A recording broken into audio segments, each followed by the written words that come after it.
Highway ఇయే కదా.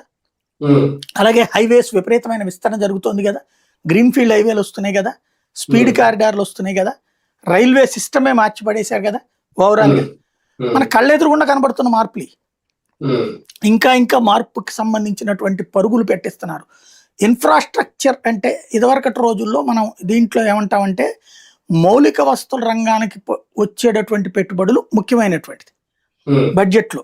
Even ఆంధ్రాలో చంద్రబాబు వీళ్ళు జగన్ వీళ్ళు తిట్టుకున్నది కూడా ఇన్ఫ్రాస్ట్రక్చర్ సెక్టార్కి ఎక్కడ డబ్బులు ఎంత ఇస్తారు అన్నటువంటి. ఇప్పుడు దాదాపు 12 లక్షల కోట్ల దాకా ఇన్ఫ్రాస్ట్రక్చర్ రంగానికి ఖర్చు పెడుతున్నారు. అంటే ఇవాళ రూపాయి పెడితే ఆ రూపాయి దాని మీద ప్రయోజనం పొందుతారు పబ్లిక్. నువ్వు రోడ్డు వేస్తే రోడ్డుకి అయ్యేటటువంటి ఖర్చు మనం వృధా అనుకుంటాం, కానీ దాని వలన మన ప్రయాణ ఖర్చు తగ్గుతుంది, మన రిపేర్ల ఖర్చు తగ్గుతుంది, దాని వలన ట్రాన్స్పోర్టేషన్ పెరుగుతుంది, దానివల్ల వ్యాపారాలు పెరుగుతాయి.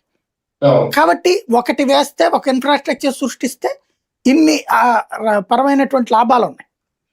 కాబట్టి వాటి మీద సీరియస్ కాన్సన్ట్రేషన్ చేసుకొచ్చారు.